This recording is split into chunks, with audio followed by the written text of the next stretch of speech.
गांजूरंगा दक्षिण भारत का एक तटीय राज्य था।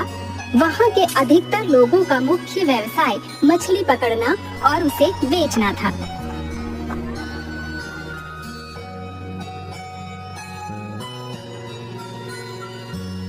एक परिवार जिसमें माँ, पिताजी और एक बेटा जिसका नाम बिस्वा था रहते थे। बिस्वा की 12वीं की परीक्षा अभी-अभी खत्म हुई थी। बिस्वा, वे सुन बेटा,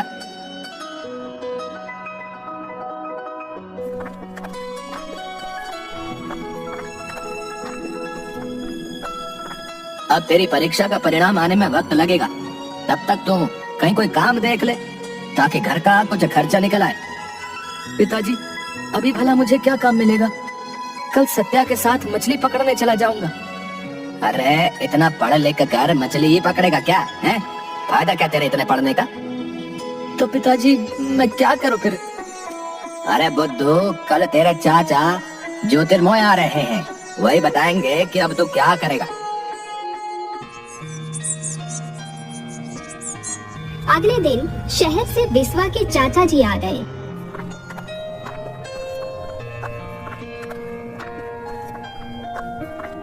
भैया जी प्रणाम। कैसे हैं भैया आप? प्रणाम। अरे आओ आओ ज्योतिर्मय, बहुत दिनों के बाद आना हुआ तुम्हारा।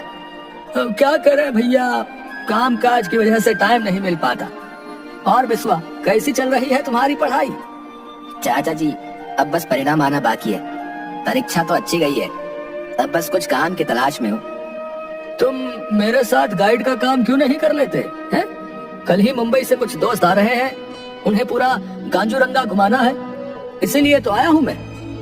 एक काम करो, कल तुम भी मेरे साथ चलना, साथ साथ में काम भी सीख जाओगे और गांजूरंगा को मुझसे अच्छा तो तुम जानते ही हो। हाँ, यह सही रहेगा।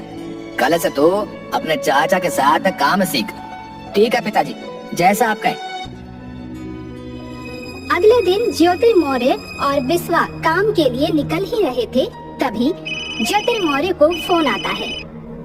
हाँ हेलो, कौन बोल रहा है? अच्छा, अरे कब हुआ ये? कैसी है अब मालकिन? मैं अभी शहर के लिए निकलता हूँ। अरे ज्योतिर्मय, ऐसे टेंशन में क्यों आ गया? क्या बात हो गई? भैया, बिस्वा की चाची सीढ़ियों से गिर गई है और काफी चोट आई है, वो हॉस्पिटल लेकर जा रहे हैं। मेरे नौकर गोकू का फोन था, मुझे अभी निकलना होगा।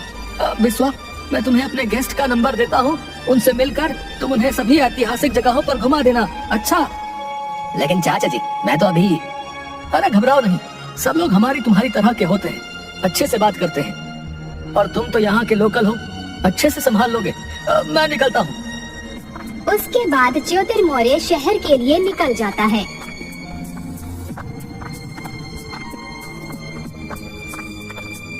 और थोड़ी देर बाद एक गाड़ी घर के सामने आकर रुकती है। उसमें से एक आदमी उतरकर, अरे श्रीमान, मेरा नाम जिगर लोखंडे है, हमें ज्योतिर्मय जो गाइड का काम करते हैं उनसे मिलना है। जी सर, आप सही जगह पर हैं। आज चाचा की जगह मैं आपको गांजूरंगा घुमाऊंगा सर। चाचा जी को किसी जरूरी काम से शहर जाना पड़ा। अच्छा, अब कोई बात नहीं, चलो आओ गाड़ी में बैठो, तो आज का काम शुरू करते हैं। बिस्वा उनके साथ गाड़ी में बैठकर वहाँ से निकल जाते हैं।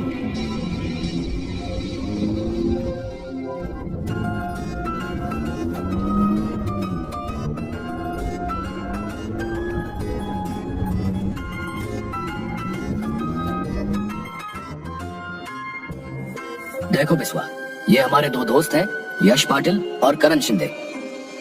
और दोस्तों, ये इस बार हमारे गाइड हैं, बिस्वा। सभी का गांजूरंगा में स्वागत है सर। और आज की हमारी पहली लोकेशन होगी सेंट जोसेफ चर्च। ये चर्च यहाँ का ओल्डेस्ट चर्च है सर। यहाँ से बस कुछ कदम पैदल चलकर हम वहाँ पहुँच जाएंगे।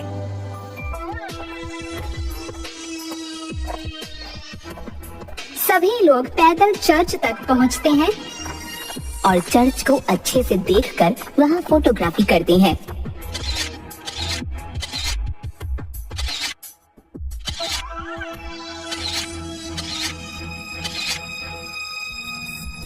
बिस्वा, ये जगह तो सच में लाजवाब है। अब हम इसके बाद कहाँ जा रहे हैं? सर अभी यहाँ से कुछ दूर एक बहुत लोकप्रिय उद्यान है, वहाँ चल सकते हैं।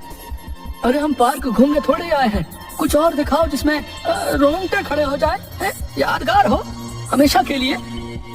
सर ऐसी एक जगह तो है लेकिन वहाँ कोई नहीं जाता सर। 2004 की सुनामी के बाद तो बिल्कुल नहीं।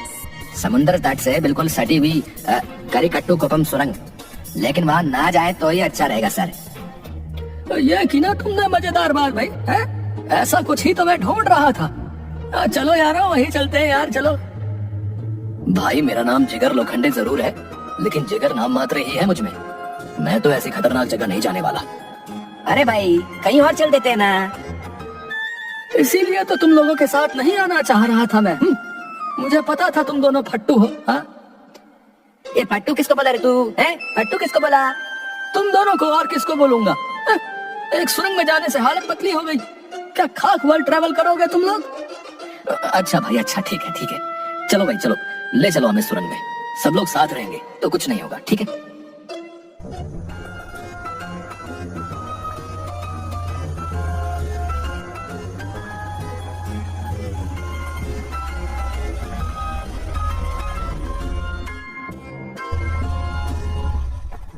बिस्वा दोनों को समुद्र किनारे एक पथरीली पहाड़ी की सुरंग के सामने ले गया। सर एक बार फिर सोच लो, ये जगह भूतिया है सर। खासकर शाम ढलते ही यहाँ अजीबोगरीब हरकतें होती है सर। तभी अचानक पीछे से एक बूढ़ा सा भिखारी वहाँ आकर बोलता है, आ गए तुम लोग भी आ गए। जाओ जाओ, तुम्हारा भी वक्त आ गया है, जाओ। वो सब सालों से प्यासी है, बस सच्चा मन और चमकीला मोती ही बचेगा।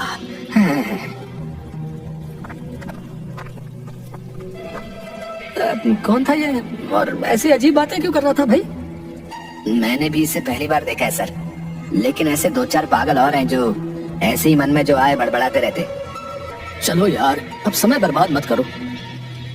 अब आप लोग अंदर जाइए, मैं आपका यहीं इंतजार करूंगा। अरे ऐसे कैसे गाइड हो तुम? हैं? तुम्हें हमारे साथ अंदर जाना होगा, तभी पूरी पेमेंट करेंगे, याद रखना। अयो अगर मैं इनके साथ नहीं गया तो चाचा जी का बहुत नुकसान हो जाएगा। क्या करूं, डर भी लग रहा है। बिस्वा न चाहते हुए भी उनके साथ सुरंग में प्रवेश कर जाता है। सुरंग अंदर से सदियों पुराने पत्थरों से बनी थी और सब तरफ जाले और पक्षियों के बसेरे थे। ज्यादा अंधेरा होने की वजह से कुछ दिखाई नहीं दे रहा था। तभी अचानक से यश बोलता है, अरे करण तू अपनी टॉर्च निकालना रे, यार बहुत अंधेरा हो रहा है। करण जैसे ही बैग से टॉर्च निकालने लगता है, उसके बैग से टॉर्च की जगह किसी का कटा हुआ हाथ आता है, जिसे देखकर सब डर जाते हैं और चिल्लाने लगते हैं। ये कैसे हुआ? मैंने तो बैग में सामान रखा था, ये कहां से आया? तभी सुरंग के अंदर से अजीब सी डरावनी आवाजें आती हैं। आओ आओ, सब लोगों का स्वागत है इस प्यारी सी सुरंग में। इस प्यारी सी सुरंग में आओ आओ।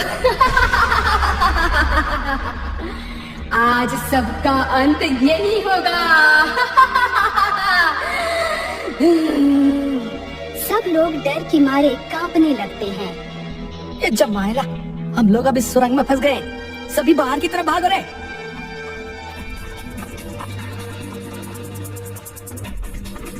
सभी वापस भागने लगते हैं, लेकिन कुछ चट्टानें अचानक से गिरकर रास्ता बंद कर देती हैं। सर मैंने मना किया था कि यहाँ ना आए, आप लोग नहीं माने। अब पता नहीं क्या होगा, ये सुनामी में मरी हुई आत्माएं ये हमें नहीं छोड़ेंगे सर। तभी सब तरफ छोटे छोटे मांस के टुकड़े सुरंग से गिरने लगते हैं और सब चिल्लाने लगते हैं, बचाओ बचाओ बचाओ, कोई है बचाओ। तभी यश धीरे धीरे पीछे हट रहा होता है।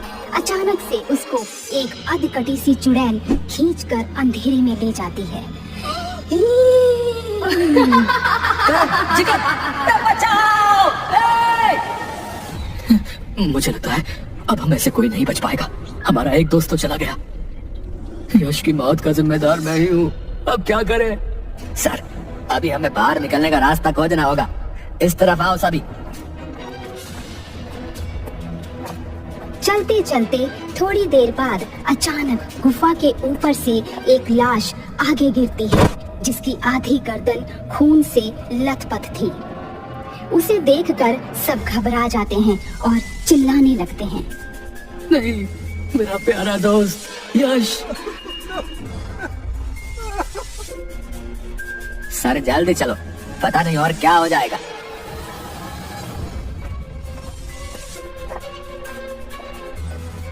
डरावनी आवाजें और तेज हो जाती हैं और गुफा में आगे 2 रास्ते दिखाई देते हैं।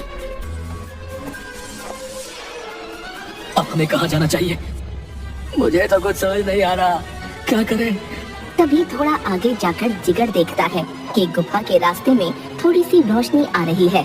इस रास्ते से बाहर जा सकते हैं शायद, लेकिन एक वक्त में बस एक ही आदमी घुस पाएगा। अब पहले मैं जाता हूँ। करण उसकी बात मान लेता है। जिगर जैसे ही उस रास्ते में घुसता है, उसको कोई अदृश्य शक्ति अंदर खींच ले जाती है, जिसे देखकर बिस्वा और करण डर जाते हैं। बिस्वा, अब हम दोनों को भी ये सुरंग निकल जाएगी। हम लोग क्या करें, बिल्कुल समझ नहीं आ रहा है। सर, हमें हौसले से काम लेना चाहिए। आप शांत हो जाइए और थोड़ा आराम से सोचिए। तभी बिस्वा को उस भिखारी की बात याद आती है कि बस सच्चा मन और चमकीला मोती ही बचेगा। इसका कुछ तो कनेक्शन होगा। सर, आप अपने आसपास कोई चमकीला पत्थर ढूंढिए। क्यों, क्या हुआ? चमकीला पत्थर, क्या करोगे उसका?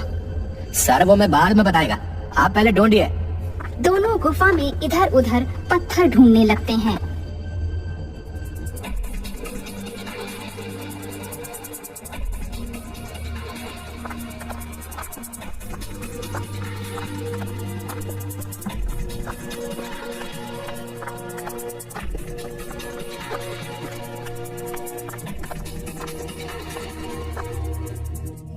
बिस्वा, इधर आओ। ये देखो, ये क्या मिला?